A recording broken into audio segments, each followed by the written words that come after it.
Set ನೋಡಿಲ್ಲ ಎಷ್ಟು ದೊಡ್ಡದು ಅಂತ ಹೇಳಿದ್ರಿ. ನಾವು ಇಷ್ಟು ಅದ್ಧೂರಿಯಾಗಿ ಕಾಸ್ಟ್ಯೂಮನ್ನು ಎಲ್ಲೂ ನೋಡಿಲ್ಲ. ಅದು ಹೇಗೆ ಅದ್ರ ಹಿನ್ನೆಲೆ ಹೇಳಿ ನನಗೆ. ಯಾವ ಥರ ಪ್ರಿಪ್ರೇಷನ್ ಇತ್ತು ನಿಮ್ಮದು? ನಿಮ್ಮದೇ ದೊಡ್ಡ ಕೆಲಸ ಅಲ್ವಾ ಹಂಗೆ ನೋಡೋಕ್ಕೋದ್ರೆ. ಅಷ್ಟು ಜನಕ್ಕೆ ಒಂದೇ ಥರ ಇರಬೇಕು ಕಾಸ್ಟ್ಯೂಮು, ಆದರೆ ಪ್ರತಿ ಒಂದು ಮೈನ್ಯೂಟಾಗಿ ಎಲ್ಲವನ್ನೂ ರೆಡಿ ಮಾಡಿದ್ದೀರಲ್ಲ, ಅದು ಹೇಗೆ ಸಾಧ್ಯ? First I should say thanks to my director, producer, ಎಲ್ರಿಗೂ ಇಷ್ಟು ದೊಡ್ಡ ಸಿನಿಮಾ ನನಗೊಂದು ಅಪರ್ಚುನಿಟಿ ಕೊಟ್ಟಿದ್ದಕ್ಕೆ. ನಿಜ ಹೇಳಬೇಕಂದ್ರೆ ನನಗೆ ಅಷ್ಟು ಕಾನ್ಫಿಡೆನ್ಸೇ ಇರಲಿಲ್ಲ, ಬಿಕಾಸ್ ನಂದು ಟೀಮ್ ಕೂಡ ಇರಲಿಲ್ಲ. ನಾನು ಸಿನಿಮಾ ಮಾಡ್ಕೊಂಡು ಬಂದಾಗ ಮುಂಚೆಯಿಂದನೂ ನಾನು ಜಸ್ಟ್ ನನ್ನ ಕಾಸ್ಟ್ಯೂಮರ್ಸ್ ಎಲ್ಲ ಇರ್ತಿದ್ರು, ನಂದು ಒಬ್ಬ ಅಸಿಸ್ಟೆಂಟ್ನ ಇಟ್ಕೊಂಡು ಚಿಕ್ಕ ಚಿಕ್ಕ ಸಿನಿಮಾಗಳು ಮಾಡ್ಕೊಂಡು ಬರ್ತಿದ್ದಿದ್ದಲ್ವ, ನಾನೇ ಎಲ್ಲ ಕಡೆ ಹೋಗ್ತಿದ್ದೆ ಸೋರ್ಸಿಂಗ್ ಎಲ್ಲದಕ್ಕೂ. ಬಟ್ ಈ ಪ್ರಾಜೆಕ್ಟ್ ಬಂದಾಗಲೂ ನಾನು ಸ್ವಲ್ಪ ಡೌಟ್ ಎಲ್ಲ ಇದೆ. ಬಟ್ ನಾನು ಅರವಿಂದ್ ಪುಷ್ ಮಾಡಿದ್ರು, ರಿಷಬ್ ಇಲ್ಲ ನಿನ್ನ ಕೈಲಿ ಮಾಡೋಕ್ಕಾಗತ್ತೆ ಮಾಡು ಅಂತ. ಆಮೇಲೆ ನಾನೊಂದು ಟೀಮ್ ಬಿಲ್ಡ್ ಮಾಡಿಕೊಂಡೆ. ಫಸ್ಟು ನನಗೆ ಗೊತ್ತಾಯಿತು ಇಷ್ಟು ದೊಡ್ಡ ಸ್ಕೇಲ್ ಸಿನಿಮಾ ಹೇಗೆ. ಆಮೇಲೆ ಸಮ್ಟೈಮ್ ಏನಾಗುತ್ತೆ, ವಿ ಥಿಂಕ್ ದಟ್ ಈ ದೊಡ್ಡ ಸಿನಿಮಾ ಅಲ್ಲಿ ಮಾಡಿರೋರಿಗೆ ಎಕ್ಸ್ಪೀರಿಯನ್ಸ್ ಇರುತ್ತೆ, ಆ ಥರದ್ದೆಲ್ಲ ಒಂದೇನಿದೆ ಅಲ್ಲ, ನಮ್ಗೆ ಆ ಥರದ್ದು ಬೇಡ ಆಯಿತು. ನಮಗೆ we wanted somebody who can work like day and night, ತುಂಬ ಪ್ಯಾಷನೇಟ್ ಆಗಿ ಹಾರ್ಡ್ ವರ್ಕ್ ಮಾಡೋದಕ್ಕೆ ರೆಡಿ ಇರೋರೇ ಬೇಕಾಗಿತ್ತು. ಆ್ಯಂಡ್ ನನ್ನ ಟೀಮ್ ಕೂಡ ಯಾರು ಈ ಥರದ ಸಿನಿಮಾಗಳು ಕೆಲಸ ಮಾಡಿ ಎಕ್ಸ್ಪೀರಿಯನ್ಸ್ ಇದ್ದವರಲ್ಲ.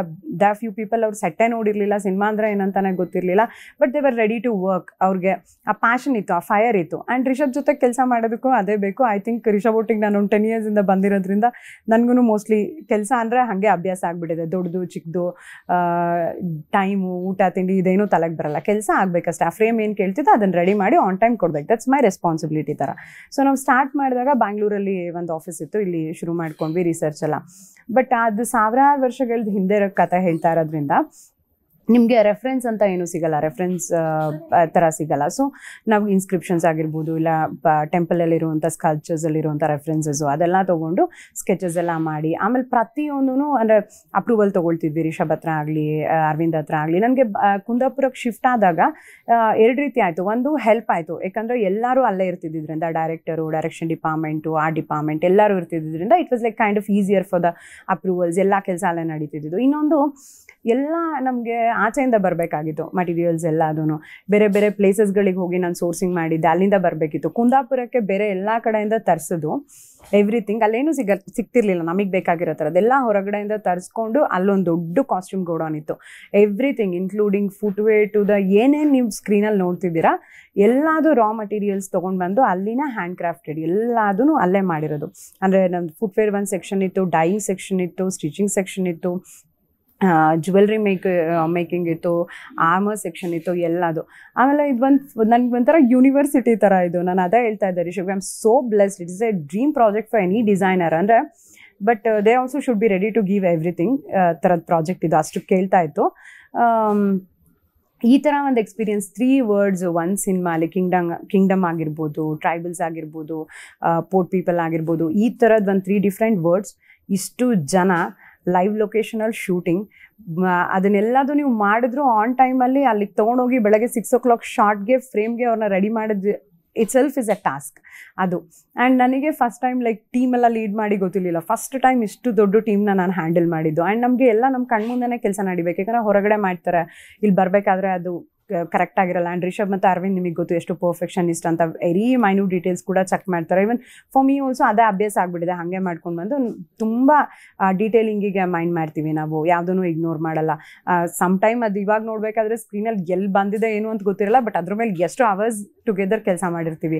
ಸೊ ತುಂಬ ಬ್ರೈನ್ ಸ್ಟಾರ್ಮಿಂಗ್ ಮಾಡಿದ್ವಿ, ಡಿಸೈನ್ಸ್ ಎಲ್ಲ ಮಾಡಿಕೊಂಡು ಪ್ಯಾಟರ್ನ್ ಸೆಲೆಕ್ಟ್ ಮಾಡಿ ಅಪ್ರೂವಲ್ಸ್ ತೊಗೊಂಡು ತುಂಬ ಲುಕ್ ಟೆಸ್ಟ್ಗಳು ಮಾಡಿದ್ವಿ. ಈ ಥರದ್ದು ಒಂದಿಷ್ಟು ಟಾಸ್ಕ್ ಇತ್ತು. ಅಂದರೆ ವರ್ಕರ್ಸ್ ಯಾರು ಬರೋದಕ್ಕೆ ಕೇಳ್ತಿರ್ಲಿಲ್ಲ ಕುಂದಾಪುರಕ್ಕೆ ರೀಲೊಕೇಟ್ ಆಗೋದಕ್ಕೆ. ನಮಗೆ ಕಾಸ್ಟ್ಯೂಮರ್ ಸಿಗ್ತಿರ್ಲಿಲ್ಲ, ಸಮ್ಟೈಮ್ ತುಂಬ ನಂಬರ್ಸ್ ಬೇಕಿತ್ತಲ್ವ ನಮಗೆ. ಆ ನಂಬರ್ಸಲ್ಲಿ ಕಾಸ್ಟ್ಯೂಮರ್ಸ್ನ ಸಿಗೋದು every day is A task. ಅಂದರೆ ಎವ್ರಿ ಡೇ ಏನಾದರೂ ಒಂದಿತ್ತು. ಬಟ್ ಅದು ಆಮೇಲೆ ಹೇಗೆ ಅಭ್ಯಾಸ ಆಗಿಬಿಡ್ತು ಅಂದರೆ ಕಮಾನ್ ವಿ ಆರ್ ರೆಡಿ ಥರ, ಇವತ್ತೇನು ಬಂದಿಲ್ವಲ್ಲ, ಏನಾದರೂ ಒಂದು ಇರಬೇಕಲ್ಲ ಅಂತ. ಆ್ಯಂಡ್ ಸಡನ್ನಾಗಿ ರಿಷಬ್ ಕೇಳ್ತಿದ್ರು, ಏನೋ ಒಂದು ಡಿಸ್ಕಷನ್ ಆಗ್ತಿತ್ತು, ಇದೇನೋ ಹೀಗೆ ಮಾಡೋಣ ಅಂತ ಒಂದು ಕ್ರಿಯೇಟಿವ್ ಐಡಿಯಾ ಬರ್ತಿತ್ತು. ಏನೋ ಒಂದು ಆ್ಯಡ್ ಮಾಡ್ತಿದ್ರು ಸೀನ್, ಇಲ್ಲ ಇವತ್ತಿಷ್ಟು ಒಂದು 500 ಕಾಸ್ಟ್ಯೂಮ್ ಬೇಕು, 600 ಕಾಸ್ಟ್ಯೂಮ್ ಬೇಕು. ಬಟ್ ಎಲ್ಲಿ ಕುಂದಾಪುರ ಅಲ್ಲಿ ಏನು ಸಿಗುತ್ತೆ, ಇಲ್ಲ ಹೊರಗಡೆಯಿಂದ ತರಿಸ್ಬಿಟ್ಟು ಮಾಡಬೇಕಲ್ಲ. ಈ ಥರದ್ದೆಲ್ಲ ಒಂದಿಷ್ಟು ಅಂದರೆ ನನಗೇನೆ ಸಮ್ಟೈಮ್ ಅನಿಸುತ್ತೆ it's a very beautiful learning experience. ಅಂದರೆ ಎಲ್ಲೂ ಸಿಗಲ್ಲ ಈ ಥರದ್ದೆಲ್ಲ. ಮ್ಯಾಮ್ ತಾವು ಹೇಳ್ತಾ ಇದ್ರಿ, ಅಂದರೆ ಕೆರಾಡಿಲಿ ಶೂಟಿಂಗ್ ಆಗ್ತಾ ಇತ್ತು, ಅದ್ರ ಸುತ್ತಮುತ್ತ ಶೂಟಿಂಗ್ ಆಗ್ತಾ ಇತ್ತು. ಆ ಟೈಮಲ್ಲಿ ಏನಾದ್ರು ಸ್ವಲ್ಪ ಹೆಚ್ಚು ಕಮ್ಮಿ ಆದರೆ ನಿಮಗೆ ಎಕ್ಸ್ಟ್ರಾ ಬೇಕು ಅಂದಾಗ ದೂರಿಂದ ಬರಲ್ಲ, ಅಷ್ಟು ಈಸಿ ಅಲ್ಲ ಬೆಂಗಳೂರಿಂದ ಬರೋದು, ಇನ್ನೆಲ್ಲಿಂದನೂ ಬರೋದು. ಎಷ್ಟು ಚಾಲೆಂಜಸ್ಸನ್ನು ಫೇಸ್ ಮಾಡಿದ್ರಿ? ಆ್ಯಂಡ್ ಸೇಮ್ ಟೈಮ್ ಏನಾಗ್ತಿತ್ತು ಅಂದರೆ ನಮ್ಮದು ಸೋರ್ಸಿಂಗ್ ಟೀಮ್ ಇದೆ, ಸೋರ್ಸಿಂಗ್ ಆಗ್ತಾ ಇತ್ತು ಬೇರೆ ಕಡೆಗೆಲ್ಲ. ಅವ್ರಿಗೆ ಫೋನ್ ಥ್ರೂನೇ ಕಮ್ಯುನಿಕೇಷನ್ ಅಲ್ವಾ, ನಾವು ಹೋಗಿರೋ ಯಾವ ಲೊಕೇಶನಲ್ಲೂ ನೆಟ್ವರ್ಕ್ ಇಲ್ಲ, ಯಾವ ಲೊಕೇಶನಲ್ಲೂ ನೆಟ್ವರ್ಕ್ ಇರಲಿಲ್ಲ. ಸೊ ನನಗೆ ಅಲ್ಲಿ ಹೋಗ್ಬಿಟ್ಟು ಅದನ್ನೆಲ್ಲ ಸೆಟ್ ಮಾಡಿ ಅಲ್ಲಿ ಒಂದ್ಸಲ ಶೂಟಿಂಗ್ ಸ್ಟಾರ್ಟ್ ಆದಮೇಲೆ ಮತ್ತೆ ಎಲ್ಲಿ ನೆಟ್ವರ್ಕ್ ಸಿಗುತ್ತೆ ಒಂದು ಸ್ವಲ್ಪ 2-3 ಕಿಲೋಮೀಟರ್ಸ್ ಎಲ್ಲಾದರೂ ಬಂದು ನೆಟ್ವರ್ಕ್ ಇರಲ್ಲಿ ನಿಂತ್ಕೊಂಡು ಮತ್ತೆ ಎಲ್ಲದನ್ನೂ ಅಪ್ರೂವಲ್ಸ್ ಕೊಟ್ಟು ಮತ್ತೆ ವಾಪಸ್ ಹೋಗ್ಬಿಟ್ಟು ಈ ಥರದ್ದಾಗ್ತಿತ್ತು. ಆಮೇಲೆ ಏನು ಬೇಕಂದ್ರೂ ಲೈಕ್ ಬೇಸಿಕ್ಸ್ ಎಲ್ಲ ಸಿಗ್ತಾ ಇತ್ತು ಬಿಟ್ಟರೆ ಇನ್ನೆಲ್ಲ ನಮಗೆ ಹೊರಗಡೆಯಿಂದನೇ ಬರಬೇಕಿತ್ತು, ಚೆನ್ನೈಯಿಂದನೋ ಹೈದ್ರಾಬಾದಿಂದನೋ ಬ್ಯಾಂಗ್ಳೂರಿಂದ most of the things. So ಈ ಥರ ಇದ್ದಿದ್ದರಿಂದ ಅದೇ ಒಂದು ಟಾಸ್ಕು ನನಗೆ. ಮೋಸ್ಟ್ಲಿ ಇವಾಗ ಯಾವ್ಯಾವ ಟೈಮ್ಗೆ ಬಸ್ಸಸ್ ಇದೆ, ಏನೇನು ಕೊರಿಯರ್ದೆ ಏನು ಎಲ್ಲ ಗೊತ್ತು ಅನ್ಸುತ್ತೆ, ಅದನ್ನೇ ಮಾಡಿ like completely 2 years we were doing that ಅಲ್ಲ. ಸೊ ಬಟ್ ಎರಡೂ ಹೆಲ್ಪ್ ಆಯಿತು, ಅಲ್ಲೇ ಇದ್ಕೊಂಡು ಕೆಲಸ ಮಾಡಿದ್ದೂ ತುಂಬಾ ಹೆಲ್ಪ್ ಆಯಿತು ನಮಗೆ ಈಸಿಯಾಗಿ. ಇವಾಗ ಎಲ್ಲರೂ ಇವತ್ತು ಪ್ರತಿಯೊಬ್ಬರು ತುಂಬ ಚೆನ್ನಾಗಿ ಕಾಣಿಸ್ತಿದೆ, ವಿಜುವಲಿ ತುಂಬ ಬ್ಯೂಟಿಫುಲ್ ಆಗಿ ಬಂದಿದೆ ಅಂತಿದ್ದಾರೆ. ಅದ್ರದ್ದು ಕ್ರೆಡಿಟ್ ಅರವಿಂದ್ ಅವ್ರಿಗೆ ಹೋಗಬೇಕು. ಆ್ಯಂಡ್ ನಂದು ಕಾಸ್ಟ್ಯೂಮ್ ಚೆನ್ನಾಗಿ ಕಾಣಿಸ್ತಿದೆ, Aravind definitely I give that credit to Aravind also. ಯಾಕಂದರೆ ಅವ್ರು ಅಷ್ಟು ಆ ಮೈನ್ಯೂಟ್ ಡೀಟೇಲ್ಸ್ಗಳನ್ನ ಚೆಕ್ ಮಾಡೋದಾಗಿರ್ಬೋದು, ಅವ್ರ ಕಲರ್ ಪ್ಯಾಲೆಟ್ಸ್ ಆಗಿರ್ಬೋದು, ಅವ್ರು ಅದನ್ನು ಬ್ಯೂಟಿಫುಲಿ ಕ್ಯಾಪ್ಚರ್ ಮಾಡಿರೋದು ನಮ್ಮ ಕಾಸ್ಟ್ಯೂಮ್ಸ್ನ. ಆಮೇಲೆ ಲೈಕ್ ಎಮೋಷ್ನಲಿನೂ ನಾವೆಲ್ಲರೂ ಒಂದು ಗ್ಯಾಂಗ್, ಲೈಕ್ ಎಲ್ಲರೂ ಒಂದು ಕೋರ್ ಟೀಮ್ ಮೆಂಬರ್ಸ್, ನಾವೆಲ್ಲರೂ ಒಬ್ರನ್ನೊಬ್ರು ಸಪೋರ್ಟ್ ಮಾಡ್ಕೊಂಡು ಕೆಲಸ ಮಾಡಿರೋದಾಗಿರ್ಬೋದು ಅದೆಲ್ಲದಕ್ಕೂ. ಆಮೇಲೆ ಸಿಂಕಲ್ ಇದ್ವಿ ಎಲ್ಲರೂ, ನಾನಾಗಲಿ ಅರವಿಂದ್ ಅವರಾಗಲಿ, ನಮ್ಮದು ಬೆಂಗ್ಲಾನ್ ಆ್ಯಂಡ್ ತರಣಿ ಆರ್ಟ್ ಡಿಪಾರ್ಟ್ಮೆಂಟ್ ಏನಿದ್ದಾರೆ ಎಲ್ಲರೂ. So we are giving this, ಈ ಆರ್ಮರ್ಗೆ ಇದೇ ವೆಪನ್ಸ್ ಹೋಗ್ತೀವಿ. ಸೊ ಕಲರ್ ಕೋಆರ್ಡಿನೇಟ್ ಮಾಡ್ಕೊಂಡು ಪೇಂಟ್ ಮಾಡಿಸೋದ್ರಿಂದ ಈಗ ಆರ್ಮರ್ ಕಂಪ್ಲೀಟ್ಲಿ ನಾನು ಹ್ಯಾಂಡಲ್ ಮಾಡ್ತಿದ್ದೆ. ವಿ ಹ್ಯಾವ್ ಲೈಕ್ ನೀವು ಮೂವಿ ನೋಡಿದರೆ ಕಿಂಗ್ಡಮ್ ಅವ್ರದ್ದು ಆರ್ಮರ್ಸ್ ಇದೆ ನಮ್ಮ ಹತ್ರ, ಇವಾಗ ಟ್ರೈಬಲ್ ಆರ್ಮರ್ಸ್ ಇದೆ, ಲೆದರ್ ಆರ್ಮರ್ಸ್ ಇದೆ. ಸೊ ಆ್ಯಂಡ್ ಫೈಟ್ಸ್ಗಳಿಗಂತ ನಾವು ರಬ್ಬರ್ದಾಗಿರ್ಬೋದು ಫೈಬರ್ ಆರ್ಮರ್ಸ್ ಎಲ್ಲ ಮಾಡಿಸಿದ್ವಿ.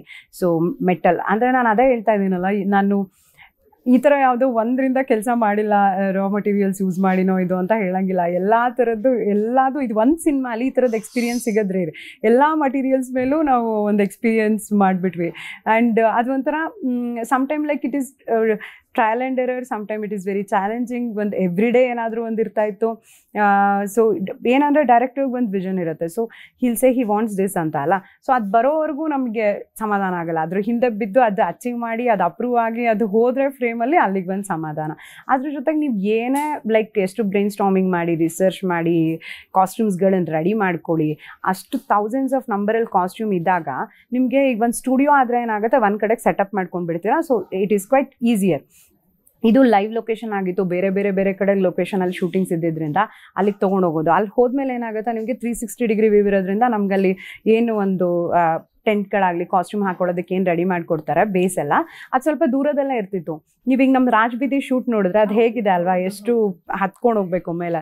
ಸೊ ಎಲ್ಲದು ಚಿಕ್ಕ ಪುಟ್ಟದೇನಿದ್ರೂ ಮೇಲೆ ಕೆಳಗೆ ಆ ಓಡಾಡೋದಾಗಿರ್ಬೋದು ಅದೆಲ್ಲದು ತುಂಬ ಅಂದರೆ ಕಷ್ಟ ಇತ್ತು. ಕೆಲವು ಲೊಕೇಶನ್ಗಳಲ್ಲಿ ಮಳೆ ಬಂದಾಗ ಇಷ್ಟಿಷ್ಟು ಕಾಲು ಒಳಗಡೆ ಹೋಗಿರ್ತಾ ಇತ್ತು, ಗಂಬೂಟ್ ಹಾಕ್ಕೊಂಡೇ ಹೋಗಬೇಕಾಗಿತ್ತು. ಇನ್ನೊಂದಿಷ್ಟು ಲೊಕೇಶನ್ಗಳಿಗೆ ರೋಪ್ ಎಲ್ಲ ಹಾಕ್ಬಿಟ್ಟಿದ್ರು, ಅಂದರೆ ಅಷ್ಟು ಜಾತಾ ಇತ್ತು ಅದು. ಸೊ ಮರಗಳಿಗೆಲ್ಲ ಈಗ ರೋಪ್ ಹಾಕ್ಬಿಟ್ಟು ಅದ್ರದ್ದು ಇದರಿಂದ ಸಪೋರ್ಟಿಂದ ನಡ್ಕೊಂಡು ಹೋಗೋ ಥರದ್ದು ಲೊಕೇಶನ್ ಎಲ್ಲ. ಆ ಥರದಲ್ಲೆಲ್ಲ ಲೊಕೇಶನಲ್ಲಿ ಅಷ್ಟು ಜನನ ಆನ್ ಟೈಮ್ ಕಾಸ್ಟ್ಯೂಮ್ಸ್ ಹಾಕಿ ರೆಡಿ ಮಾಡಿ ಆ ಕಂಟಿನ್ಯೂಟಿ ಮೇಂಟೈನ್ ಮಾಡೋದು ಇಸ್ ಅ ಟಾಸ್ಕ್. ಬಟ್ ಎಲ್ಲರೂ it is a team work. Direction ಟೀಮಿಂದ ಎಲ್ಲರೂ ತುಂಬ ಚೆನ್ನಾಗಿ ಕೆಲಸ ಮಾಡ್ತಿದ್ರು, ಸಪೋರ್ಟ್ ಮಾಡ್ತಿದ್ರು. ನಾನು ಡಿಸೈನರ್ ಟೀಮ್ ಆಗಿರ್ಬೋದು, ಕಾಸ್ಟ್ಯೂಮರ್ಸ್ ಆಗಿರ್ಬೋದು, ಎವ್ರಿಬಡಿ ಎಲ್ಲರೂ ನಮ್ಮ ಸಿನಿಮಾ ಇದು ಚೆನ್ನಾಗಿ ಬರಬೇಕು ಅಂತ ಅಂದ್ಕೊಂಡೇ ಕೆಲಸ ಮಾಡಿದ್ದಾರೆ. ಬಟ್ ನನಗೆ it's a beautiful experience handling this big team to ಇಷ್ಟು ಬಿಗ್ ಕ್ರೌಡ್ ಆ್ಯಂಡ್ ಆ ವಾರ್ ಸೀಕ್ವೆನ್ಸ್ ಎಲ್ಲ